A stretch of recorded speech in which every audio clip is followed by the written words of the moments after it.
मेरा जन्म एक साधारण किसान परिवार में हुआ था। मेरे माता पिता अशिक्षित थे और केवल शारीरिक श्रम करके ही हमारे परिवार का भरण पोषण कर सकते थे। हम बहुत तंगी में थे। जब मैं पैदा हुई तब मेरे माता पिता 40 की उम्र के पड़ाव में थे और उन्होंने अपनी सारी उम्मीदें मुझ पर लगा दी थीं। मेरे माता पिता हमेशा यह कहकर मेरा मार्गदर्शन करते थे, हम ज़्यादा पढ़े लिखे नहीं हैं और हमारा जीवन खेतों में हाड़ तोड़ मेहनत करने में ही बीत जाता है। हम जीवन भर संघर्ष करते आए हैं, पर हमारा कतई कोई भविष्य नहीं है। तुम्हें मन लगाकर पढ़ना होगा और भविष्य में एक अच्छी नौकरी ढूंढनी होगी ताकि तुम एक दफ्तर में बैठ सको। तुम्हें ना धूप सहनी पड़े, ना हवा, और खाने पहनने की कोई चिंता ना हो। इससे हमें भी तुम्हारी कामयाबी का सुख मिल जाएगा। शिक्षक भी हमें अक्सर सिखाते थे कि ज्ञान तुम्हारा भाग्य बदल सकता है और सबसे महान इंसान बनने के लिए व्यक्ति को सबसे बड़ी कठिनाइयाँ सहनी होंगी। मैं इन्हीं बातों की शिक्षा के प्रभावों के बीच बड़ी हुई। खास तौर पर जब मैं पढ़ाई लिखाई में सफल और प्रसिद्ध लोगों को देखती थी, जिनकी हर जगह तारीफ होती थी और जिन्हें बहुत सम्मान मिलता था, तो मेरा यह विश्वास और भी पक्का हो गया कि ज्ञान से एक अच्छा भविष्य मिलेगा, जहां मैं एक बेहतर भौतिक जीवन जी सकूंगी और सराही जाऊंगी। मैंने अपने दिल में ठान लिया कि मैं भविष्य में ज़रूर एक अच्छे विश्वविद्यालय में दाखिला लूँगी और एक सम्मानजनक नौकरी पाऊँगी। इस तरह मैं एक अच्छा जीवन जीने में अपने माता पिता की मदद करूँगी और रिश्तेदारों और पड़ोसियों को बाध्य कर दूँगी कि वे हमारे परिवार को नई नज़र से देखें। जब मैं स्कूल में थी तो मैंने अपना सारा समय और ऊर्जा पढ़ाई में लगा दी। जब दूसरे छुट्टियों में मौज मस्ती करते थे तो मैं किताबें पढ़ती और होमवर्क करती थी। हाई स्कूल का आखिरी साल मेरे लिए सबसे व्यस्त समय था और मैंने अपनी सारी ऊर्जा विश्वविद्यालय की प्रवेश परीक्षा की तैयारी में लगा दी। लेकिन विश्वविद्यालय की प्रवेश परीक्षा में मेरे नतीजे उम्मीद के मुताबिक नहीं थे और मैं बहुत निराश हो गई। मैं अपने जीवन को शुरू होते ही ढलान पर नहीं जाने दे सकती थी। मेरे परिवार के पास ना तो पैसा था और ना ही कोई पहुंच। इसलिए अगर मैं भविष्य में एक अच्छा जीवन जीना और सम्मान पाना चाहती थी, तो मेरे पास एकमात्र रास्ता एक अच्छे विश्वविद्यालय में दाखिला लेना था। इसलिए मैंने दोबारा तैयारी करने का फैसला किया। उसके बाद मैं पहले से भी ज़्यादा मेहनत से पढ़ाई करने लगी। हालांकि मैं अपने प्रतिभाशाली सहपाठियों जितनी होशियार नहीं थी, पर मुझे उनसे अधिक दृढ़ संकल्प युक्त होना था। मैं खुद को प्रेरित करने के लिए बार बार इन कहावतों का उपयोग करती थी। धीमे उड़ने वाली चिड़िया को पहले उड़ना पड़ता है और ऊपर वाला कड़ी मेहनत का फल ज़रूर देता है। समय बचाने के लिए मैं सप्ताहांत पर घर नहीं जाती थी और पढ़ाई के लिए स्कूल में ही रुकती थी। जब भी मेरे पास समय होता, मैं कठिन अभ्यास प्रश्न हल करती थी। कभी कभी अगर मैं उन्हें दिन में पूरा नहीं कर पाती थी, तो मैं उन्हें छात्रावास वापस ले जाती और कंबल के नीचे टॉर्च की रोशनी में उन्हें हल करना जारी रखती थी। भले ही मेरी दूर की नज़र और ख़राब हो गई, पर मैंने परवाह नहीं की। मेरा दिल हर दिन एक कसी हुई कमानी की तरह रहता था। मैं इस बात से डरी रहती थी कि कहीं मैं परीक्षा में अच्छा ना कर पाऊं और अपनी किस्मत बदलने का मौका ना गवा दूं। 2014 में मुझे विश्वविद्यालय में दाखिला मिल गया और मैं अपनी पसंद का मुख्य विषय चुन सकी। उस पल मैं अपने भविष्य के लिए आशा से भर गई थी और मुझे लगा कि इस बार मेरी मेहनत बेकार नहीं गई। अगर मैं मेहनत से पढ़ती रही और स्नातक के बाद एक सम्मानजनक नौकरी पा ली तो मेरे बड़े बुजुर्ग निश्चित रूप से एक अच्छे भविष्य के लिए मेरी प्रशंसा करेंगे। जिस साल मैंने विश्वविद्यालय में पढ़ना शुरू किया, मेरी बुआ ने मुझे सर्वशक्तिमान परमेश्वर का अंत के दिनों का सुसमाचार सुनाया और मैंने कलीसियाई जीवन जीना शुरू कर दिया।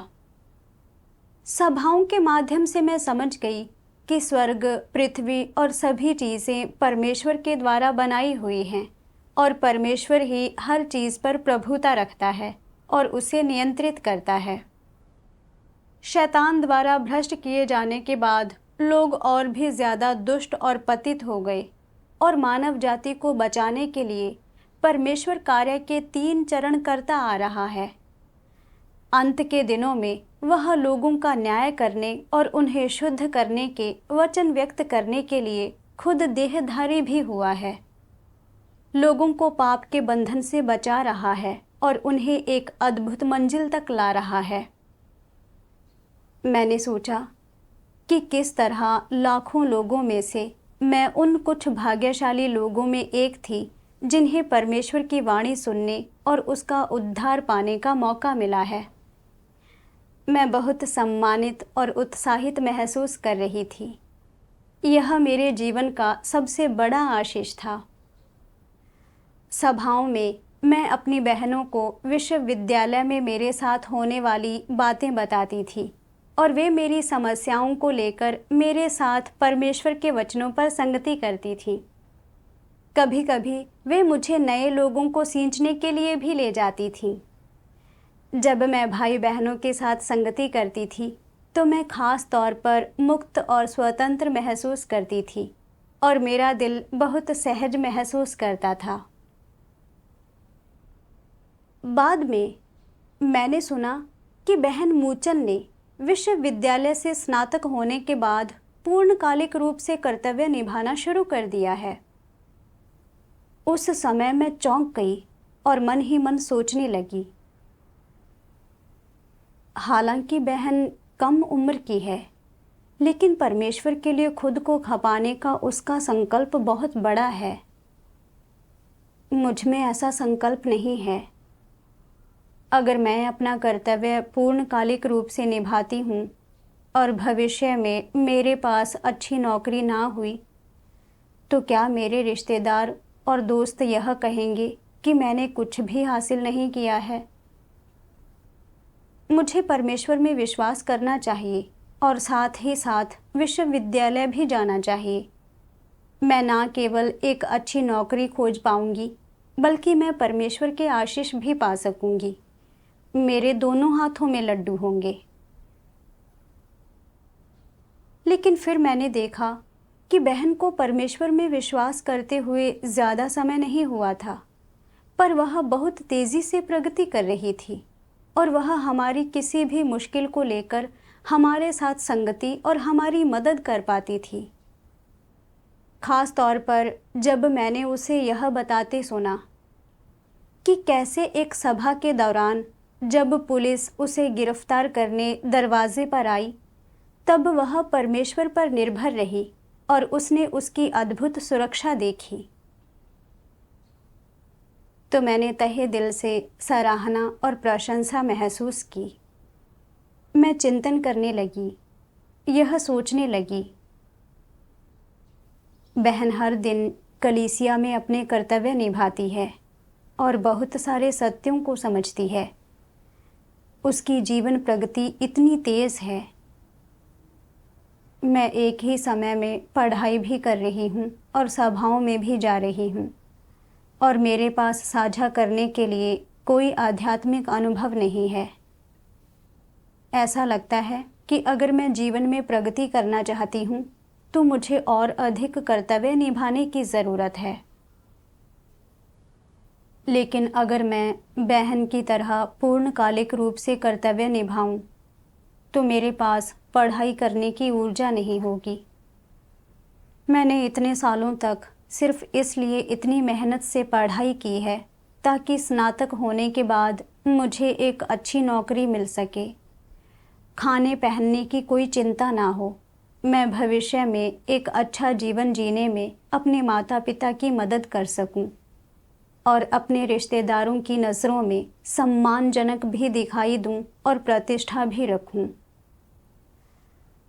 अगर मैं अपना सारा समय अपना कर्तव्य निभाने में लगाने का विकल्प चुनती हूँ, तो जब मेरे सब सहपाठी स्नातक होने पर अच्छी नौकरियाँ पा लेंगे, तब सिर्फ मैं ही साधारण रह जाऊंगी, बिना किसी सम्मानजनक नौकरी के।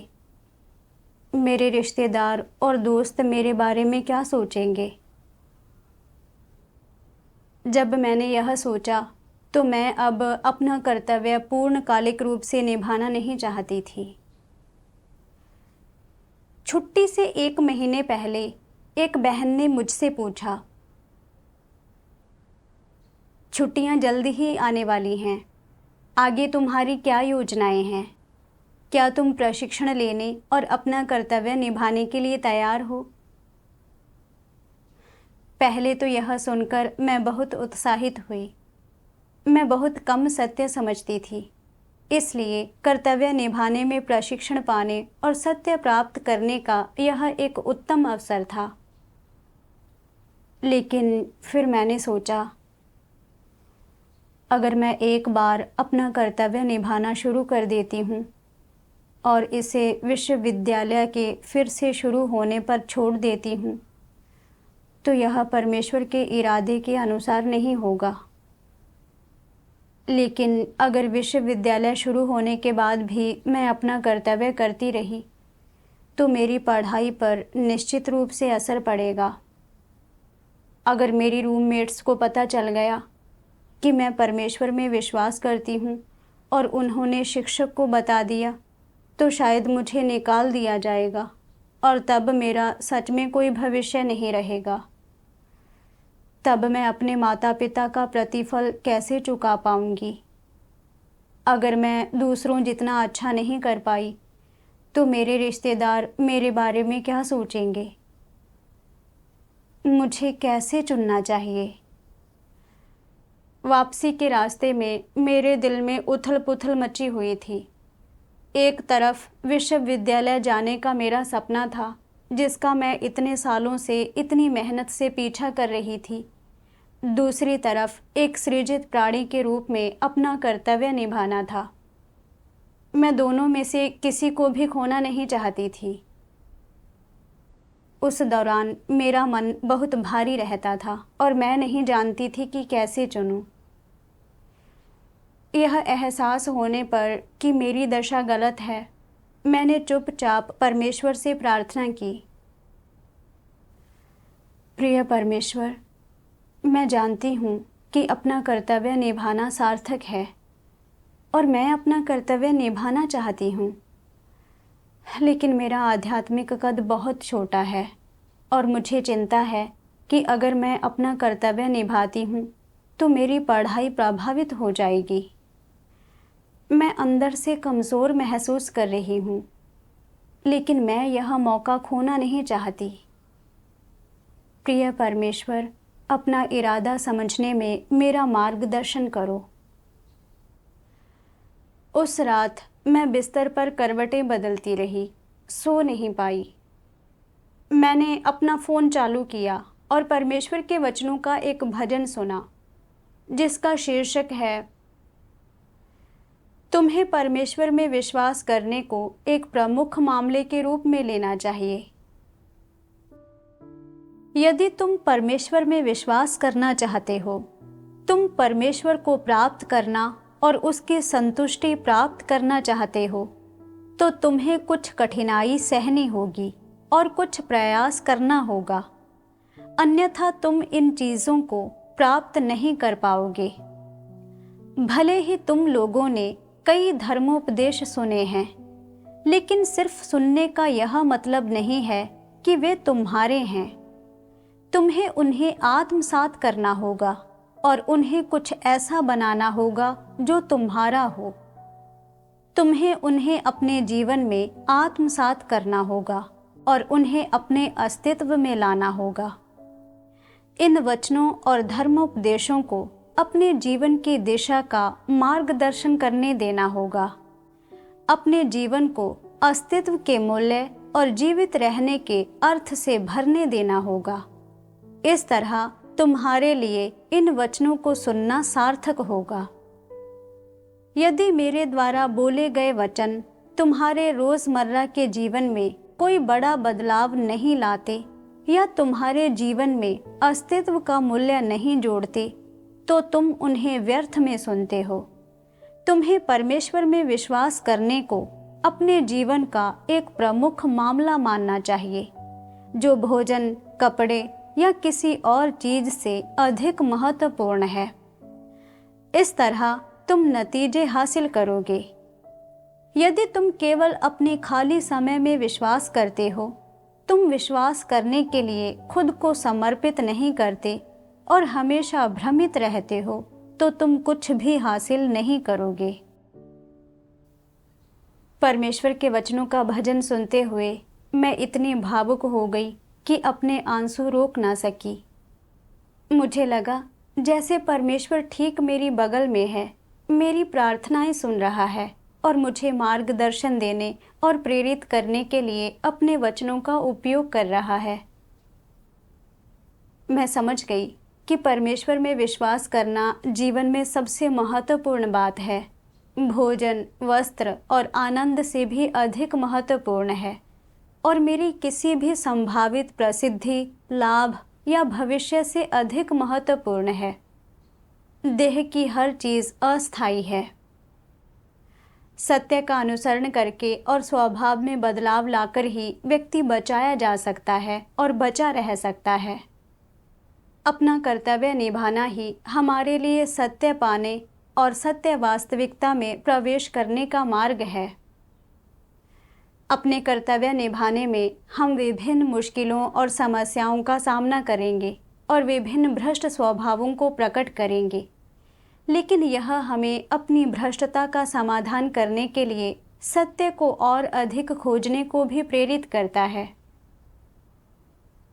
अगर मैं सिर्फ अपने खाली समय में सभाओं में भाग लूं और कोई कर्तव्य ना करूं और अपना ज़्यादातर समय पढ़ाई में बिताऊं, तो मुझे कम चीज़ों का अनुभव होगा और मैं अपनी समस्याओं को हल करने के लिए सत्य को भी कम खोजूंगी।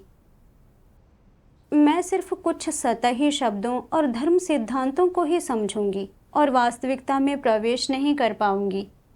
यह बचाए जाने को बहुत मुश्किल बना देता है। मैं और मूचन एक दूसरे से बिल्कुल उलट थीं। मूचन को परमेश्वर में विश्वास करते हुए ज़्यादा समय नहीं हुआ था, लेकिन वह अपना कर्तव्य निभाने में बहुत सी चीज़ों का अनुभव कर चुकी थी और सत्य अधिक खोज चुकी थी। सभाओं में परमेश्वर के वचनों पर संगति करते समय वह अपने अनुभवों को शामिल कर पाती थी और व्यावहारिक तरीके से बात करती थी। अपने अनुभवों के माध्यम से उसने परमेश्वर के कर्मों को देखा। परमेश्वर में उसकी आस्था बढ़ गई और वह अपना कर्तव्य निभाने में और अधिक प्रेरित हो गई। दूसरी ओर, मैं परमेश्वर में विश्वास को अपनी फुर्सत का शौक मानती थी, ताकि मेरी पढ़ाई में कोई दखल ना हो। मैं सभाओं में भाग लेकर संतुष्ट थी और एक सृजित प्राणी का कर्तव्य निभाने के बारे में नहीं सोचती थी। अगर मैं इसी तरह भ्रमित ढंग से विश्वास करना जारी रखती हूँ और सत्य का अनुसरण करने का अहम समय गंवा देती हूँ, अंततः सत्य प्राप्त करने में असफल रहती हूँ, तो क्या मुझे हटा नहीं दिया जाएगा? आखिरकार मैं छुट्टी पर थी।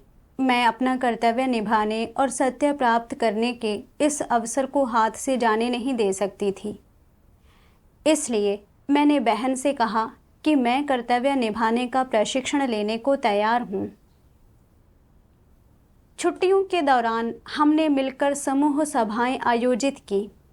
जब हम एक साथ संगति करते थे तो हर कोई निष्कपट ढंग से खुलकर बात और संवाद करता था और मैं अपने दिल में खास तौर पर मुक्त और स्वतंत्र महसूस करती थी। मैंने विश्वविद्यालय में अपने सहपाठियों के बारे में सोचा, जो दिन भर खाते पीते और मौज मस्ती करते थे, सेलफोन गेम, डेटिंग के आदी थे और एक पतित और पतनशील जीवन जी रहे थे। मैं भी उन्हीं की तरह हुआ करती थी। जब भी मेरे पास खाली समय होता, मैं अपने फ़ोन से खेलती थी या कोई टीवी सीरीज़ देखती थी।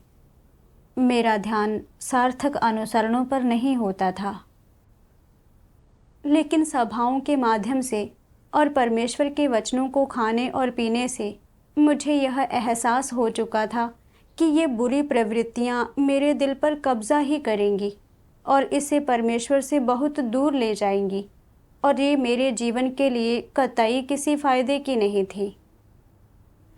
धीरे धीरे मैंने इन बुरी प्रवृत्तियों से दूर रहने का संकल्प विकसित कर लिया और मैं परमेश्वर के सामने अपने दिल को शांत करने में सक्षम हो गई। उसके वचन खा और पी रही थी और अपना कर्तव्य निभा रही थी। मैं अब अपने दिन निरर्थक रूप से बर्बाद नहीं करती थी।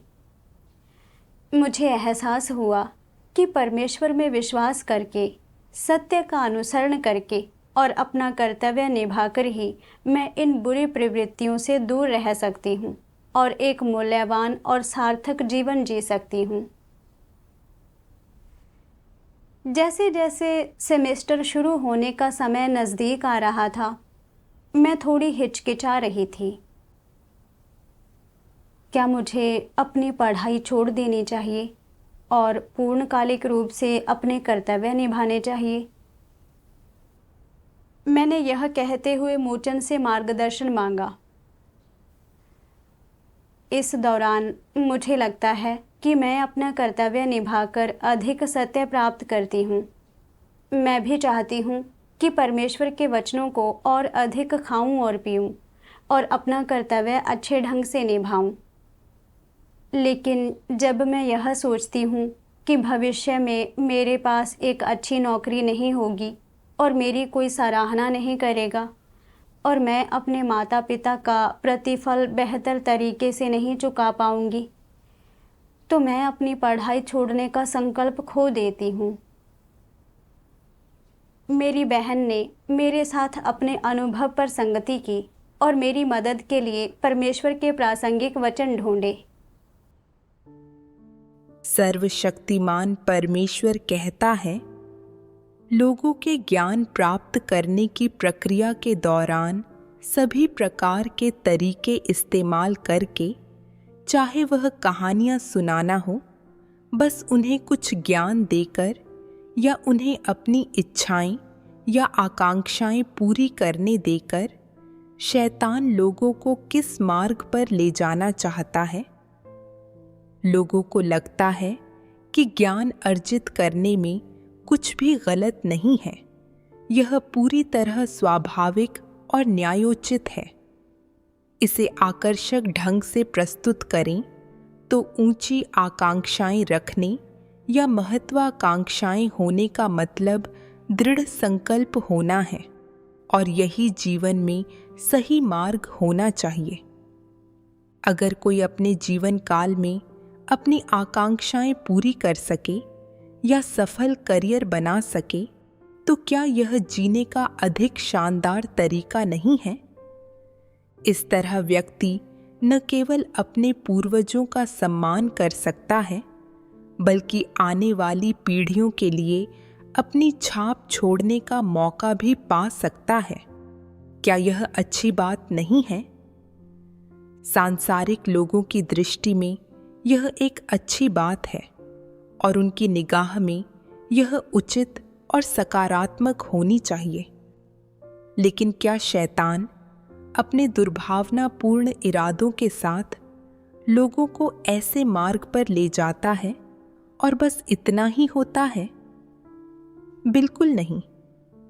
वास्तव में मनुष्य की आकांक्षाएं चाहे कितनी भी बड़ी क्यों न हों, उसकी इच्छाएं चाहे कितनी भी यथार्थपरक क्यों न हो या वे कितनी भी उचित क्यों न हो, वह सब जो मनुष्य हासिल करना चाहता है और वह सब जो मनुष्य खोजता है, वह अटूट रूप से दो शब्दों से जुड़ा है।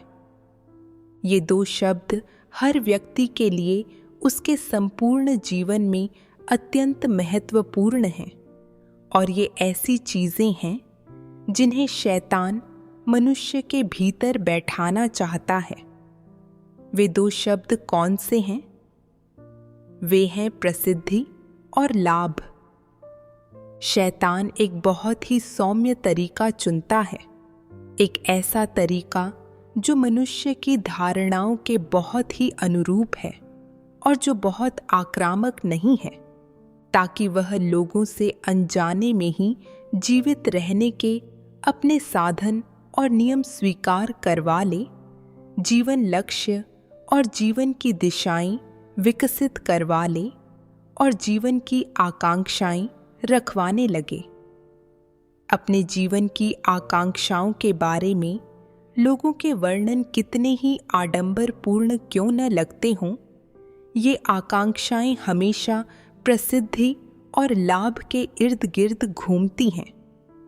कोई भी महान या प्रसिद्ध व्यक्ति या वास्तव में कोई भी व्यक्ति जीवन भर जिन सारी चीज़ों का पीछा करता है, वे केवल इन दो शब्दों से जुड़ी होती हैं, प्रसिद्धि और लाभ। लोगों को लगता है कि एक बार उनके पास प्रसिद्धि और लाभ आ जाए तो उनके पास ऊंचे रुतबे और अपार धन संपत्ति का आनंद लेने और जीवन का आनंद लेने के लिए पूंजी आ जाती है। उन्हें लगता है कि एक बार उनके पास प्रसिद्धि और लाभ आ जाए तो उनके पास वह पूंजी होती है जिसका इस्तेमाल वे सुख खोजने और देह के उच्छृंखल आनंद में लिप्त रहने के लिए कर सकते हैं। लोग जिस प्रसिद्धि और लाभ की कामना करते हैं, उसकी खातिर वे खुशी से और अनजाने में अपने शरीर, दिल और यहाँ तक कि अपनी संभावनाओं और नियतियों समेत वह सब जो उनके पास है, शैतान को सौंप देते हैं। वे ऐसा बिना किसी हिचकिचाहट के करते हैं, बिना एक पल के संदेह के करते हैं और उनके पास कभी जो कुछ था उसे वापस लेने की जागरूकता के बिना करते हैं। लोग जब इस प्रकार खुद को शैतान को सौंप देते हैं और उसके प्रति वफादार हो जाते हैं, तो क्या वे खुद पर कोई नियंत्रण बनाए रख सकते हैं? कदापि नहीं। वे पूरी तरह से और 100% शैतान से नियंत्रित होते हैं। वे पूरी तरह से और सर्वथा इस दलदल में धंस जाते हैं और अपने आप को मुक्त कराने में असमर्थ रहते हैं। जब कोई प्रसिद्धि और लाभ की दलदल में फंस जाता है, तो फिर वह कभी उसे नहीं खोजता जो उजला है, जो न्यायोचित है, या वे चीज़ें नहीं खोजता जो खूबसूरत और अच्छी हैं। ऐसा इसलिए है क्योंकि लोगों के लिए प्रसिद्धि और लाभ का प्रलोभन बहुत बड़ा होता है और ये ऐसी चीज़ें हैं जिनका अनुसरण लोग अंतहीन ढंग से अपने पूरे जीवन भर और यहाँ तक कि अनंत काल तक कर सकते हैं। क्या यह असली स्थिति नहीं है? परमेश्वर के वचनों से मैंने एहसास किया कि शैतान प्रसिद्धि और लाभ का इस्तेमाल लोगों से कड़ी मेहनत करवाने के लिए चारे के रूप में करता है, ताकि वे ज्ञान सीखने और भीड़ में अलग दिखने का अनुसरण करें, प्रसिद्धि और लाभ को अपने जीवन का लक्ष्य माने, परमेश्वर की संप्रभुता को नकार दें और अनजाने में सृष्टिकर्ता की देखभाल और सुरक्षा से भटक जाएं, जिससे वे शैतान के फंदे में जिएं और अंततः उसके द्वारा निगल लिए जाएं।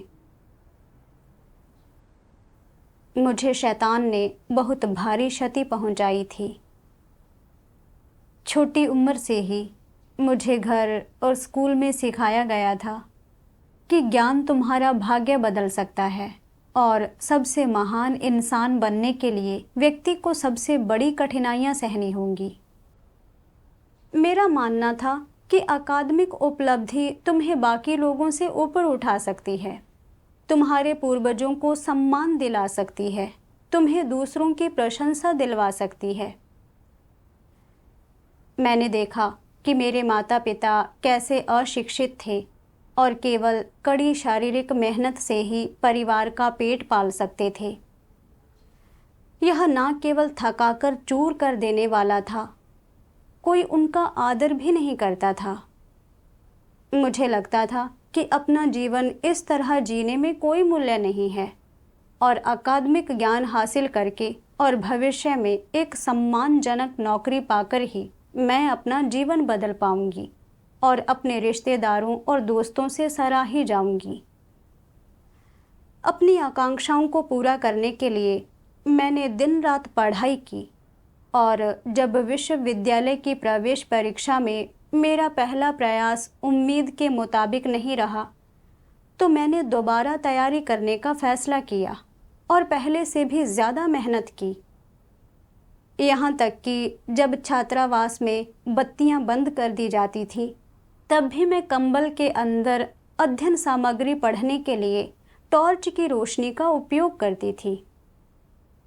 भले ही मेरी दूर की नज़र और ख़राब हो गई, मैंने परवाह नहीं की। अच्छे अंकों वाले कागज़ के एक टुकड़े के लिए मैं लगातार चिंतित और बेचैन रहती थी। जैसे जैसे विश्वविद्यालय की प्रवेश परीक्षा नज़दीक आई, मैं लगातार एक कसी हुई कमानी की तरह तनाव में रहती थी।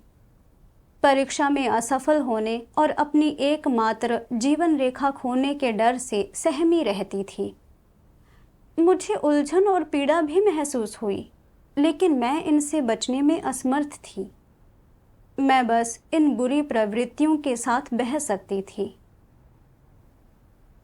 अब मैं समझ गई कि शैतान लोगों को गुमराह करने के लिए प्रसिद्धि और लाभ का इस्तेमाल करता है, जिससे उनके दिल परमेश्वर से दूर और दूर होते जाते हैं।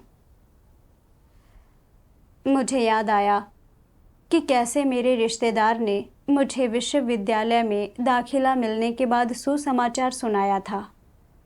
मैं इतनी भाग्यशाली थी कि मुझे परमेश्वर का उद्धार मिला और उसकी वाणी सुनने को मिली। लेकिन मैंने इस अवसर को संजोया नहीं। मैं एक अच्छे भविष्य के पीछे भागने को अपनी सर्वोच्च प्राथमिकता मानती थी और बस अपने खाली समय में परमेश्वर में विश्वास करना चाहती थी, बशर्ते इससे मेरी पढ़ाई पर कोई असर न पड़े। मुझे एहसास हो गया कि प्रसिद्धि और लाभ मेरे लिए सत्य का अभ्यास करने और अपना कर्तव्य निभाने में सबसे बड़ी बाधाएं थे। अब मैंने परमेश्वर की वाणी सुन ली थी, लेकिन मैं सत्य का अनुसरण नहीं कर सकी और अपना कर्तव्य नहीं निभा सकी, बल्कि जीवित रहने के शैतानी नियमों के अनुसार जी रही थी और प्रसिद्धि और लाभ को सत्य और जीवन से अधिक महत्व दे रही थी। मैं सच में सही और गलत में फ़र्क नहीं कर पा रही थी। भले ही मैं डिप्लोमा के साथ स्नातक हो जाती और एक अच्छी नौकरी पा लेती, अगर मुझे सत्य और जीवन नहीं मिला तो अंततः परमेश्वर द्वारा मुझे हटा दिया जाएगा। अतीत में मैं हमेशा यही सोचती थी कि विश्वविद्यालय जाने के साथ ही परमेश्वर में विश्वास करने से मुझे प्रसिद्धि और लाभ के साथ साथ परमेश्वर के आशीष भी मिल सकते हैं। यह सिर्फ मेरी अवास्तविक सोच थी और यह बिल्कुल भी सत्य के अनुरूप नहीं थी। परमेश्वर कहता है, यदि तुम केवल अपने खाली समय में विश्वास करते हो, तुम विश्वास करने के लिए खुद को समर्पित नहीं करते और हमेशा भ्रमित रहते हो, तो तुम कुछ भी हासिल नहीं करोगे। प्रभु यीशु ने यह भी कहा था, तुम में से जो कोई अपना सब कुछ त्याग ना दे वह मेरा चेला नहीं हो सकता। मैं समझ गई कि परमेश्वर का अनुसरण करने के लिए तुम्हारे पास एक समर्पित हृदय होना चाहिए और तुम्हें परिवार, देह, धन, प्रसिद्धि या लाभ से बाधित या बंधा हुआ नहीं होना चाहिए। तुम्हें अपना पूरा दिल और दिमाग अपने कर्तव्य में लगाना चाहिए, सत्य का अनुसरण और अभ्यास करने पर ध्यान देना चाहिए और अंततः स्वभाव में बदलाव लाना चाहिए और परमेश्वर द्वारा बचा लिया जाना चाहिए। अनुग्रह के युग में प्रभु यीशु के शिष्यों की बात करें तो उनमें से कुछ ने प्रभु यीशु का पूरे दिल से अनुसरण करने के लिए पद और धन त्याग दिया और कुछ ने अपने परिवार त्याग दिए। वे सुसमाचार का प्रचार करने और प्रभु की गवाही देने के लिए हर जगह यात्रा करते रहे। ये सार्थक जीवन थे, अनुकरण के योग्य। इसके अलावा मैं सोचा करती थी कि अकादमिक ज्ञान हासिल करने से एक अच्छी नौकरी मिलेगी जिससे मैं खाने पीने की चिंता से मुक्त जीवन जी सकूंगी और अपने रिश्तेदारों और दोस्तों से सराही जाऊंगी। मैं सोचती थी कि केवल प्रसिद्धि और लाभ ही खुशी ला सकते हैं, लेकिन इस बारे में सोचती हूँ तो भले ही बहुत से बुद्धिजीवी और धन और शक्ति से संपन्न लोग सतह पर आकर्षक और सुंदर दिखते हैं और वे जहाँ भी जाते हैं प्रतिष्ठा का आनंद लेते हैं, लेकिन वे परमेश्वर में विश्वास नहीं करते हैं और सत्य को नहीं समझते हैं। वे शैतान के फंदे में रहते हैं, प्रसिद्धि और लाभ के लिए होड़ करते हैं और खुलेआम और गुपचुप दोनों ही ढंग से लड़ते हैं। रुतबा और प्रतिष्ठा पाने के लिए वे अपनी सेहत से समझौता करते हैं और अपनी ही सत्य निष्ठा और गरिमा को बेच देते हैं। उनका जीवन सुखी नहीं है। यदि कोई व्यक्ति परमेश्वर की देखभाल और सुरक्षा खो देता है और परमेश्वर के आशीष या उद्धार के बिना है, तो किस खुशी की बात की जा सकती है? चाहे उनके पास कितना भी ज्ञान हो, उन्हें दूसरों से कितनी भी प्रशंसा मिले या उनके भौतिक सुख कितने भी भव्य क्यों ना हो, अंत में वे महाविनाश में गिरेंगे, नरक का दुख भोगेंगे और नष्ट हो जाएंगे। यह वास्तविक भविष्य नहीं है। अब अंत के दिन हैं। परमेश्वर इस युग का अंत करने जा रहा है और भले को पुरस्कृत और बुरे को दंडित करने का अपना कार्य करने जा रहा है। सत्य का अनुसरण करके और स्वभाव में बदलाव लाकर ही तुम बचाए जा सकते हो और जीवित रह सकते हो और परमेश्वर द्वारा अगले युग में ले जाए जा सकते हो। यही वास्तविक भविष्य है। बाद में मैंने पतरस के अनुभव के बारे में पढ़ा, जिसने मुझे कुछ प्रेरणा और प्रोत्साहन दिया। सर्वशक्तिमान परमेश्वर कहता है, पतरस ऐसी अनुकूल सामाजिक परिस्थितियों में पैदा हुआ था। स्पष्ट रूप से यह उसका सौभाग्य था। चतुर और तीव्र बुद्धि होने के कारण उसे नए विचार आसानी से समझ में आ जाते थे। अपनी पढ़ाई शुरू करने के बाद वह जो कुछ भी सीखता उससे निष्कर्ष निकाल सकता था। उसे यह बिल्कुल भी मुश्किल नहीं लगता था। उसके माता पिता को ऐसा चतुर तीव्र बुद्धि पुत्र पाकर गर्व था, इसलिए उन्होंने उसकी शिक्षा दीक्षा में कोई कसर नहीं छोड़ी, इस उम्मीद में कि वह समाज में नाम कमा सकेगा और किसी तरह का आधिकारिक पद हासिल कर सकेगा। अनजाने में ही पतरस की परमेश्वर में रुचि हो गई थी।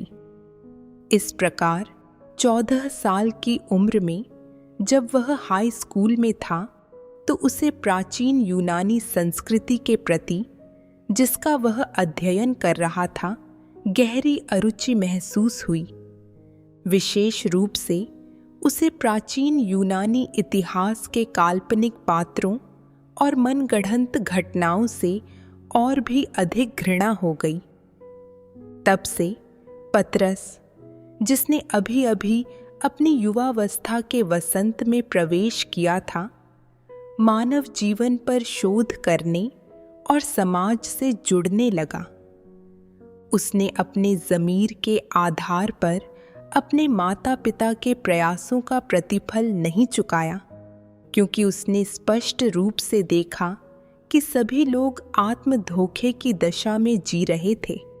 वे सभी अर्थहीन जीवन जी रहे थे और प्रतिष्ठा और लाभ के लिए होड़ करने के वास्ते अपने जीवन को बर्बाद कर रहे थे। उसकी अंतर्दृष्टि का उस सामाजिक वातावरण से बहुत लेना देना था जिसमें वह रहता था। लोगों के पास जितना अधिक ज्ञान होता था, उनके पारस्परिक संबंध और आंतरिक दुनिया उतनी ही जटिल होती थी। इसलिए वे जिस स्थान पर रहते थे वह उतना ही खाली महसूस होता था।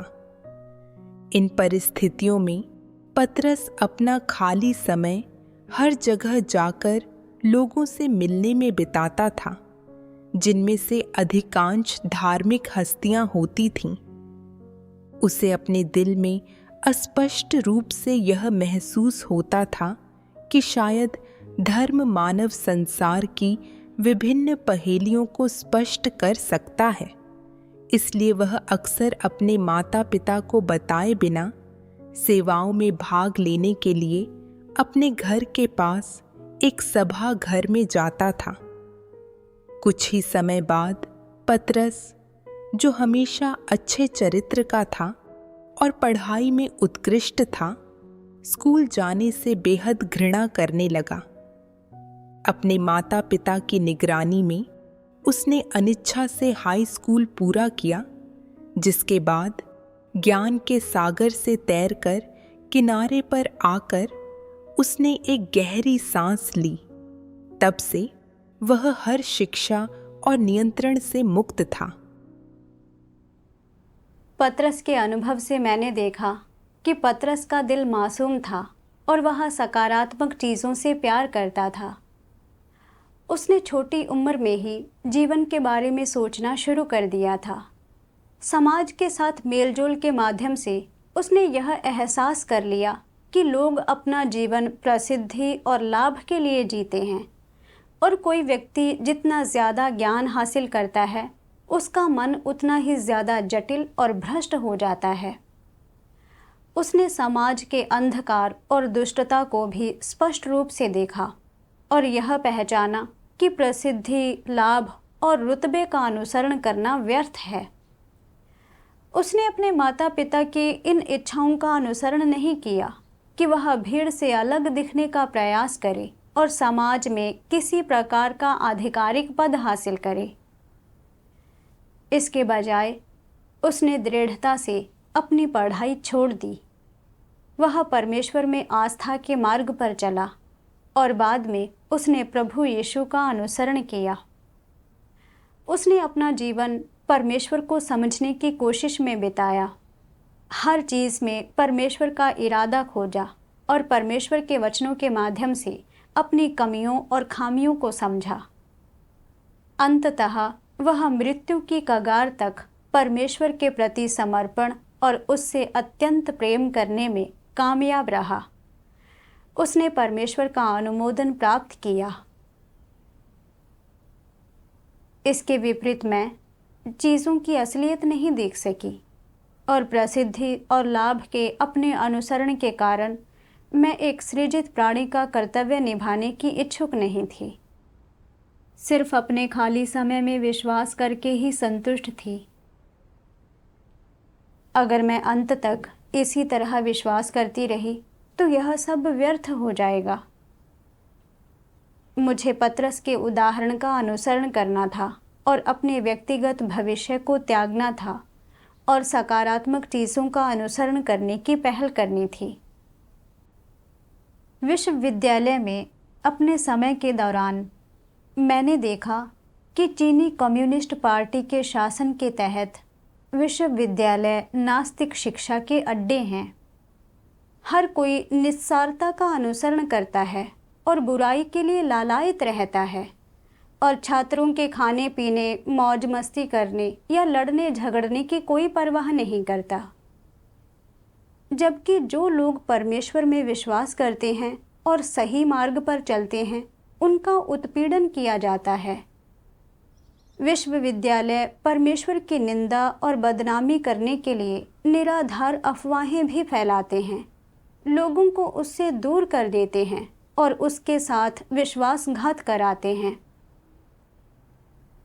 अगर मैं विश्वविद्यालय जाती रही तो मैं बुरी प्रवृत्तियों से बहक ही जाऊंगी और परमेश्वर से अधिकाधिक दूर होती जाऊंगी।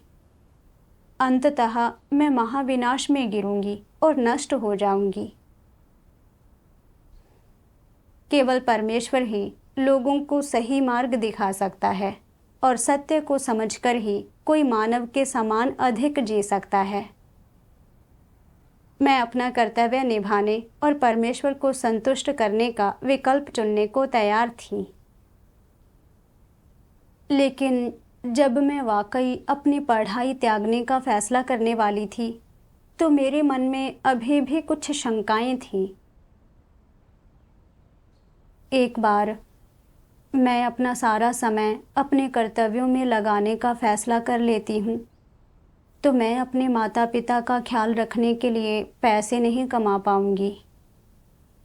मेरे माता पिता ने मुझे पाल पोस कर बड़ा करने और मेरी शिक्षा का खर्च उठाने के लिए इतनी मेहनत की थी और अब वे बूढ़े हो गए थे। उनका स्वास्थ्य पहले जैसा अच्छा नहीं था। अगर वे भविष्य में बीमार पड़ गए तो मेरी परिस्थितियां मुझे उनकी देखभाल करने की इजाज़त नहीं देंगी। मुझे हमेशा ऐसा लगेगा कि मैं उनकी ऋणी हूँ। जब बहन को मेरी दशा के बारे में पता चला तो उसने मेरे लिए परमेश्वर के कुछ वचन ढूंढे। मैंने परमेश्वर के ये वचन पढ़े। सर्वशक्तिमान परमेश्वर कहता है, मैं हमेशा उन सभी को दिलासा दूंगा जो मेरे इरादे समझेंगे और मैं उन्हें पीड़ा सहने या कोई नुकसान पहुंचने नहीं दूंगा। अब महत्वपूर्ण बात मेरे इरादों के अनुसार कार्य करने में सक्षम बनना है। जो लोग ऐसा करेंगे वे निश्चित रूप से मेरे आशीष प्राप्त करेंगे और मेरी सुरक्षा में आ जाएंगे। कौन वास्तव में पूरी तरह से मेरे लिए खुद को खपा पाता है और मेरी खातिर अपना सब कुछ अर्पित कर पाता है? तुम सभी अनमने हो। अपने विचारों को लेकर तुम दुविधाग्रस्त रहते हो। परिवार के बारे में, बाहरी दुनिया के बारे में, भोजन और कपड़ों के बारे में सोचते रहते हो। इस तथ्य के बावजूद कि तुम यहाँ मेरे सामने हो, मेरे लिए चीज़ें कर रहे हो, अपने दिल में तुम अभी भी घर पर मौजूद अपनी पत्नी, बच्चों और माता पिता के बारे में सोच रहे हो। क्या वे तुम्हारी संपत्ति हैं? तुम उन्हें मेरे हाथों में क्यों नहीं सौंप देते? क्या तुम मुझ पर भरोसा नहीं करते? या ऐसा है कि तुम डरते हो कि मैं तुम्हारे लिए अनुचित व्यवस्थाएं करूंगा? जो लोग सच्चे दिल से खुद को परमेश्वर के लिए खपाते हैं, उनमें उसके प्रति वफादारी और समर्पण होता है। वे व्यक्तिगत लाभ और हानि पर विचार किए बिना अपना कर्तव्य निभाते हैं और परमेश्वर का आदेश पूरा करने के लिए अपनी जिम्मेदारियां निभाते हैं। हालांकि जब मैं किसी चुनाव का सामना करती थी तो मैं हमेशा अपने भविष्य, अपने परिवार और अपने माता पिता के बारे में सोचती थी। मैं सच में अपना सब कुछ परमेश्वर के हाथों में नहीं सौंप सकी। असल में हमारे माता पिता की नियति परमेश्वर की संप्रभुता के अधीन है। वे कितनी पीड़ा सहेंगे और कितनी खुशी का आनंद लेंगे, यह परमेश्वर द्वारा बहुत पहले ही पूर्व नियत किया जा चुका है। अगर वे बीमारी से घिर जाते हैं तो बच्चे होने के नाते भले ही हम अपने माता पिता के साथ रहें या उनके इलाज के लिए पैसे दें, हम उनकी जगह पीड़ा नहीं सह सकते हैं और कुछ भी नहीं बदल सकते हैं। मेरे चाचा को ही लीजिए, जिनके बहुत सारे बच्चे हैं। मेरे चचेरे भाई बहनों के परिवार अपेक्षाकृत संपन्न हैं और वे मेरे चाचा के प्रति काफ़ी कर्तव्यनिष्ठ हैं। जब मेरे चाचा को फेफड़ों का कैंसर हुआ तो उन सभी ने उनकी सर्जरी के लिए पैसे दिए और बारी बारी से उनकी देखभाल की। उन्होंने सोचा था कि सर्जरी के बाद वह ठीक हो जाएंगे, लेकिन अप्रत्याशित रूप से कुछ ही महीनों में उनका निधन हो गया। मेरा परिवार संपन्न नहीं है और मेरे माता पिता ज़्यादातर शारीरिक श्रम करते हैं, लेकिन उनकी सेहत अभी भी अच्छी है और वे पूरे साल शायद ही कभी बीमार पड़ते हैं। मैं परमेश्वर की संप्रभुता को नहीं समझती थी और परमेश्वर में मेरी आस्था बहुत कम थी। तब से मैं सृष्टिकर्ता के आयोजनों और व्यवस्थाओं के प्रति समर्पण करने को तैयार थी और अपने माता पिता से जुड़ी हर बात परमेश्वर को सौंपने को तैयार थी। फिर मैंने परमेश्वर के वचन पढ़े और मुझे मानव जाति को बचाने के परमेश्वर के उत्कट इरादे का एहसास हुआ। सर्वशक्तिमान परमेश्वर कहता है, परमेश्वर उन लोगों की खोज कर रहा है जो उसके प्रकट होने की लालसा करते हैं। वह उन लोगों की खोज कर रहा है जो उसके वचनों को सुनते हैं, जो उसके आदेश को नहीं भूलते और अपना तन मन उसे समर्पित करते हैं। वह उनकी खोज कर रहा है जो उसके सामने शिशुओं के समान समर्पित और प्रतिरोध न करने वाले हों। यदि तुम किसी भी बल से बाधित हुए बिना खुद को परमेश्वर के प्रति समर्पित करते हो, तो परमेश्वर तुम्हारे ऊपर अनुग्रह की दृष्टि डालेगा और तुम्हें अपने आशीष प्रदान करेगा। यदि तुम्हारे पास ऊंचा रुतबा है, अत्यधिक प्रतिष्ठा है, प्रचुर ज्ञान है, असंख्य संपत्तियां हैं और बहुत से लोगों का सहारा है, लेकिन तुम इन बातों से अप्रभावित रहते हो और परमेश्वर की पुकार और आदेश को स्वीकार करने और परमेश्वर तुमसे जो कुछ कहता है वह करने के लिए अभी भी उसके सम्मुख आते हो, तो फिर तुम जो कुछ भी करोगे वह सब पृथ्वी पर सर्वाधिक सार्थक ध्येय होगा और मनुष्य का सर्वाधिक न्याय संगत उपक्रम होगा। परमेश्वर के वचनों से मैंने देखा कि परमेश्वर उन लोगों की खोज कर रहा है जो उसके वचन सुन सकते हैं और उसके प्रति समर्पण कर सकते हैं, और वह उन लोगों को बचाना चाहता है जो उसके प्रकटन के लिए लालायित रहते हैं। अगर लोग अपनी प्रतिष्ठा, रुतबा, धन और हित त्याग सकते हैं और अपना कर्तव्य निभाने के लिए परमेश्वर के सामने आ सकते हैं, तो यह उसके द्वारा अनुमोदित है और यह एक सार्थक बात भी है। मैंने इस बारे में सोचा कि कैसे पतरस ने परमेश्वर की पुकार का पालन किया और अपना कर्तव्य अच्छे ढंग से निभाया और अंततः परमेश्वर के दिल को दिलासा देने के लिए एक सुंदर और गुंजायमान गवाही दी। मुझे भी एक सृजित प्राणी की जिम्मेदारियां अच्छी तरह निभानी चाहिए और अपना कर्तव्य अच्छे ढंग से निभाना चाहिए, तभी मुझ में अंतरात्मा और मानवता हो सकती है। मैं इतनी भाग्यशाली थी कि कलीसिया में कर्तव्य निभा पा रही थी। यह मुझ पर परमेश्वर का अनुग्रह था और मैं अपना कर्तव्य निभाने के लिए अपनी पढ़ाई छोड़ने को तैयार थी। बाद में मैंने अपने पिता को अपनी पसंद के बारे में बताया और उन्होंने मेरा समर्थन किया। उन्होंने यहाँ तक कहा, परमेश्वर में विश्वास जीवन का उचित मार्ग है। तुम अब एक वयस्क हो और चूंकि तुमने यह मार्ग चुना है तो तुम्हें आगे बढ़ते रहने का संकल्प और दृढ़ता रखनी होगी। चाहे तुम्हें जिन भी झटकों या कठिनाइयों का सामना करना पड़े, हतोत्साहित मत होना, बस लगन से अनुसरण करना। मैं अपने पिता के समर्थन से थोड़ी सी हैरान थी। मैं जानती थी कि उनके विचार और ख्याल परमेश्वर के हाथ में हैं और मैं अपने दिल में परमेश्वर के प्रति बहुत कृतज्ञ थी। परमेश्वर का अनुसरण करने में मेरी आस्था और भी प्रबल हो गई।